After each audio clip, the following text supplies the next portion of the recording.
쇼펜하우어는 일평생 11권의 책을 썼고 그중 생전에 출판된 저서는 8권이다.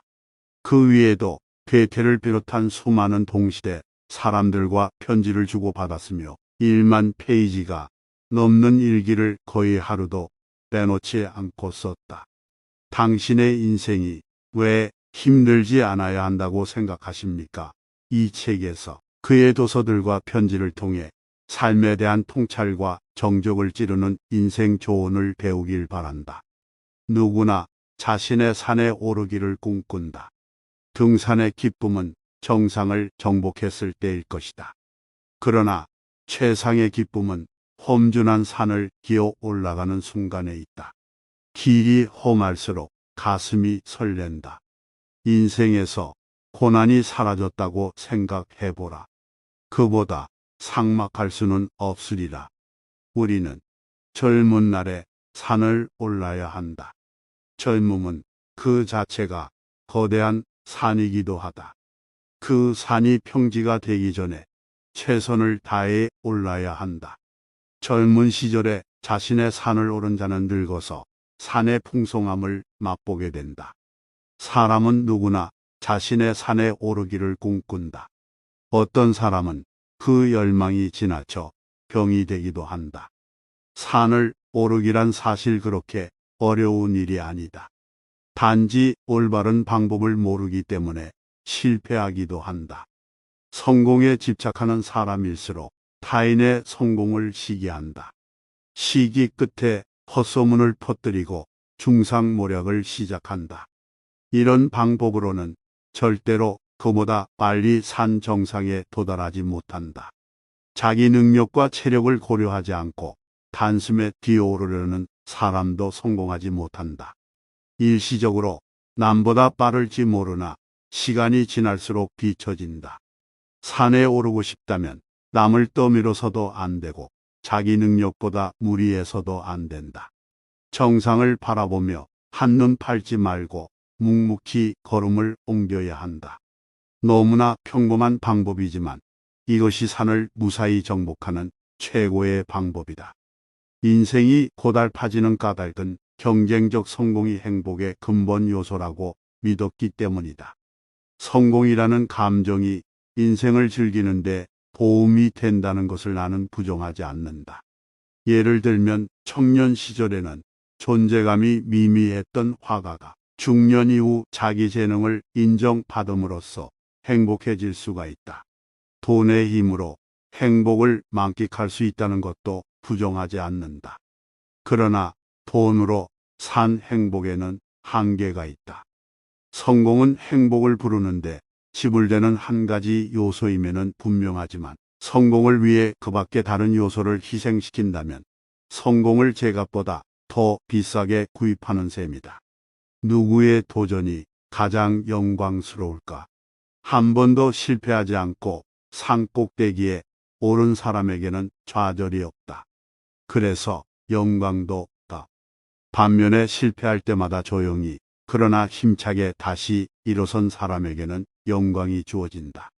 그에게는 좌절을 떨치고 일어났다는 아문 상처가 새겨져 있으며 절망의 끝이 어디쯤인지를 알고 있는 눈동자가 있기 때문이다. 인생에서 가장 큰 고난은 우리가 얻고자 노력하지 않았다는 데 있다. 무언가를 얻기 위해 장애물을 뛰어넘거나 치우려고 하지 않았다는 데 있다. 그것이야말로 우리의 앞날을 가로막는 고난의 정체였다. 인내를 그대의 의복으로 삼아라. 의복을 벗고 다니는 것, 이 부끄러워지리라. 인내를 벗지 않는다면 수치를 당할 일도 없으리라. 신념을 그대의 양식을 삼아라. 육신의 굶주림으로 고통받지 않게 되리라.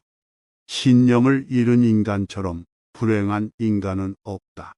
실패하고 낙오하는 자들은 대개 참을성이 부족하거나 신념을 갖지 못하고 이리저리 흔들렸던 사람들이다. 시간이 언제나 우리를 기다려 줄 것이라고 착각하지 말라.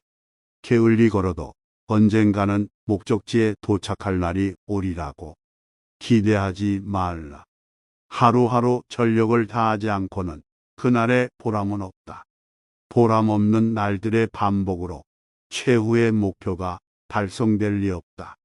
위대한 인생은 눈에 보이지 않는 성장을 통해 만들어진다. 판단을 타인에게 의존하지 말라. 인간의 정신이 도달할 수 있는 정점은 판단이다. 판단을 타인에게 의존하지 않고 타인의 의사를 수용하지 않는 것, 그것이 인간 정신의 정점이다. 자기 스스로 결정한다는 것만큼 개체로서 완성도와 독립성을 보여주는 증거는 없다. 판단은 스스로 사색하지 않고서는 불가능하다. 제시된 의견을 비판하고 보완하고 새롭게 정립하는 과정이야말로 사색이라는 직관적 표상의 완성형이라고 할 수 있을 것이다. 이처럼 스스로 판단할 수 있게 된 인간은 제국을 다스리는 황제처럼 정신적 세계에 자기만의 영토를 다스릴 수 있게 된다. 이에 반해 범인은 제국의 소시민처럼 수용과 복종을 최고의 미덕으로 삼는다. 그들이 평상시에 자주 보여주는 표정과 즐겨 쓰는 몇 개의 단어만 파악하면 그가 얼마나 오랫동안 복종을 일삼았는지 알게 된다. 한 가지 주의할 점은 판단과 권위를 혼동하지 말라는 것이다. 세상 사람들은 난제와 부딪혔을 때 권위를 따르면서도 의기양양하게 스스로 판단한 것처럼 착각에 빠지곤 한다. 권위를 갖춘 말을 인용했을 뿐이면서 마치 자신이 직접 고안해 낸 결론인 것처럼 스스로를 속이곤 한다. 인간의 나약한 정신은 힘들게 자신의 이해와 통찰을 동원하기보다는 타인이 떨어뜨린 몇 마디 말을 잽싸게 주워담, 아무도 없는 곳에서 몰래 삼킨 후 배설하기를 즐겨한다. 손수, 수고하여 바구니에 담은 과일보다 남들이 먹다 버린 썩은 화육의 배설물을 더욱 신봉하는 것이다. 우리 주위에 이마저도 어려워하는 인간들이 많다는 점에서 그들은 손쉽게 지식인, 양식 있는 학자라는 이름표를 취득하곤 한다. 세네카의 한 탄처럼 인간은 스스로 판단하기보다는 누군가의 말을 믿고 싶어 한다. 그러므로 논쟁이 시작되었을 때 사람들이 주로 선택하는 무기는 누군가의 권위다. 그들이 보유한 무기는 따지고 보면 닳고 다른 명성이며 우리 시대에 어울리지 않는 철진한 갑옷이다. 이런 자들과의 논쟁은 굉장히 소모적일 수밖에 없는데 자력으로 확보한 근거와 논리로 판단하더라도 권위에 취한 자들을 깨우기가 쉽지 않기 때문이다. 마치 죽음도 피해가는 지크프리와 같다. 창과 칼, 불에 태워도 다시 살아나는 지크프리트처럼 그들이 신봉하는 권위는 논리에 의해서도 논증에 의해서도 확고한 근거에 의해서도 물리칠 수가 없다. 그들은 타인이 쟁취한 자발적 논리를 인정할 줄 모른다.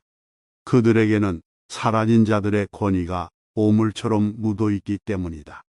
죽은 자의 들리지도 않는 목소리가 그들이 인정하는 유일한 판단이다. 우리가 사소한 일에 위로를 받는 이유는 사소한 일에 고통받기 때문이다. 우리가 사소한 일에서 위로를 받는 이유는 사소한 일에서 고통받기 때문이며 신을 안다고 말하는 자 중에 신을 사랑하는 자가 극히 적은 이유는 형식과 진실의 거리가 비교도 안 될 만큼 멀기 때문이다. 행복을 손에 넣고 싶다면 인생의 목표가 행복이 되어서는 안 된다. 행복 이외에 다른 목표를 추구해야 한다. 어떤 사람은 말한다. 나 혼자만을 위한 행복은 원하지 않는다. 우리는 타인의 행복, 인류의 진보, 문명과 예술의 발전을 위해 헌신한다고. 모두 거짓말이다. 그들의 수고는 개인의 야심을 채우기 위한 지극히 사적인 노력이다. 행복은 수단을 통해 달성되지 않는다. 어떤 목표를 향해 의지의 실천을 했을 때 길의 중간에서 우연찮게 얻은 물 한 모금 같은 것이다. 깃발이 꽂혀 있는 종점에 행복이라는 단어가 새겨져 있다면 그것은 진정한 행복이 될 수 없다. 그 깃발을 손에 넣기 위해 어디선가 누군가와 무엇인가를 실천하고 있다면 그의 삶은 진정한 행복을 만끽하지 못하게 될 것이다. 나는 왜 다른 사람의 판단에 휘말리는 것일까? 다른 사람에게 받은 상처를 오래도록 기억하는 버릇이 있다. 그런 기억이 내게 아무런 도움이 되지 않는다는 것을 잘 알지만 상처받은 마음은 쉽사리 회복되지 않는다. 나쁜 기억들을 빨리 털어버렸으면 좋겠다. 나에 대한 다른 사람의 평가 때문에 상처받고 싶지 않다. 나는 왜 다른 사람의 판단에 휘말리는 것일까? 나에 대한 그들의 평가에 울고 웃는 것일까? 왜 그들의 눈웃음에 화가 나고 그들의 존경 어린 시선에 우쭐해지는 것일까?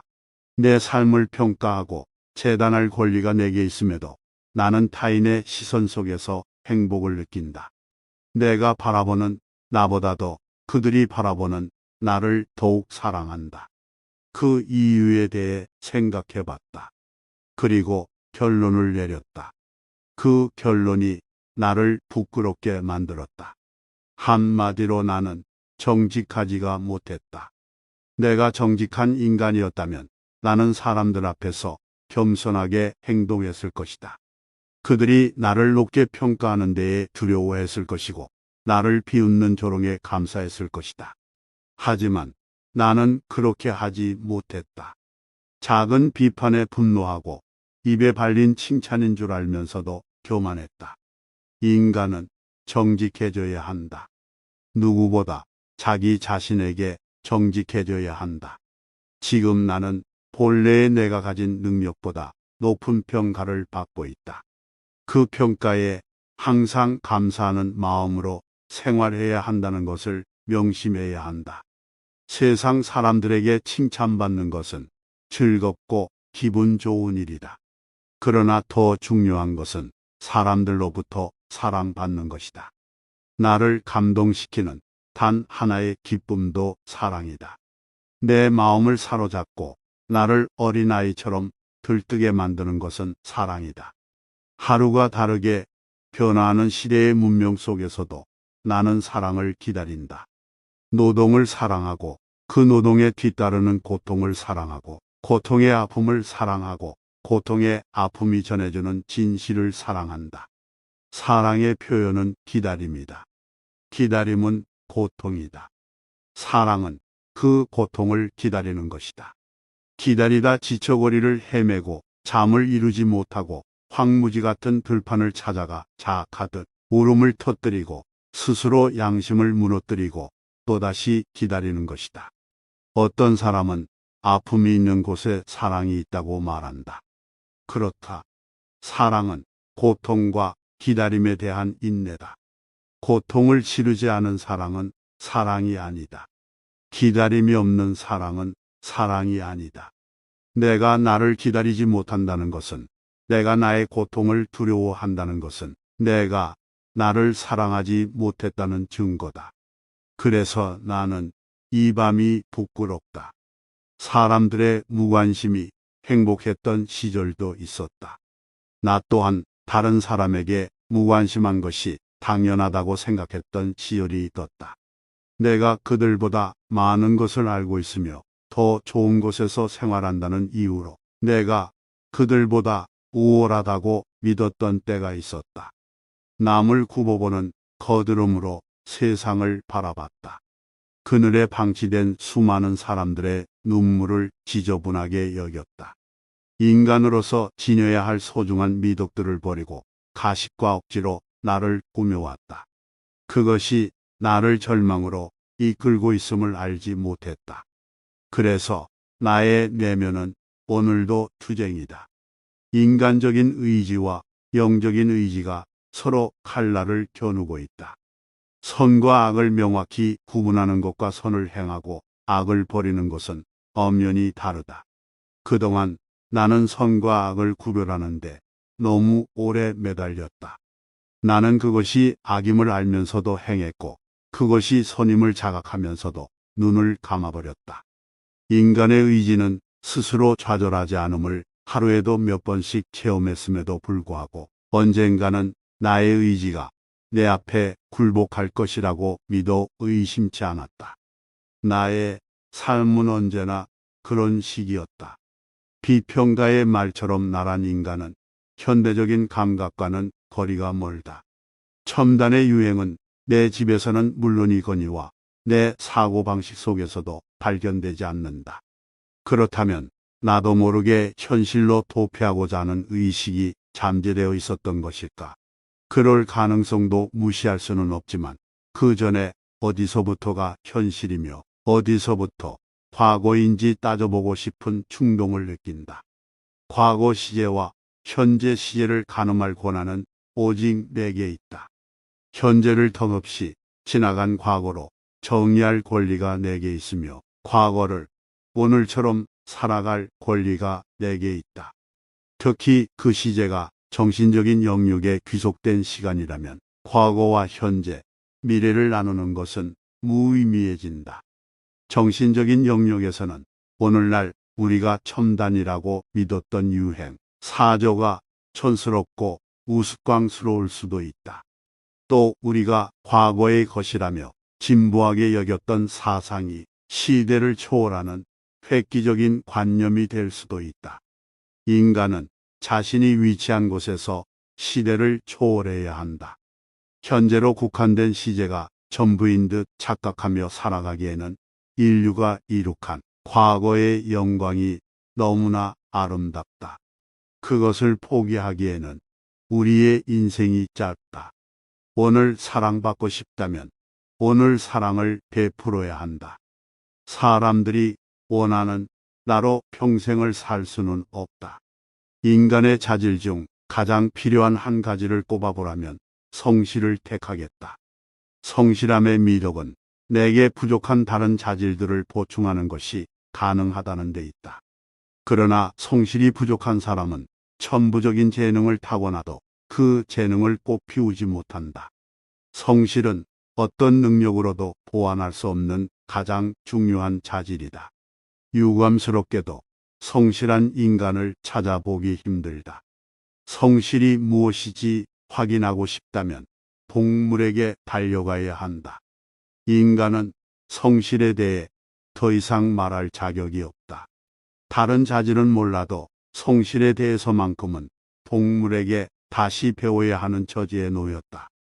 만약 진화론이 성실이라는 내적 본능을 동물학상의 특성으로 밝혀놓았다면 나는 누구보다 철저한 진화론자가 되었을 것이다.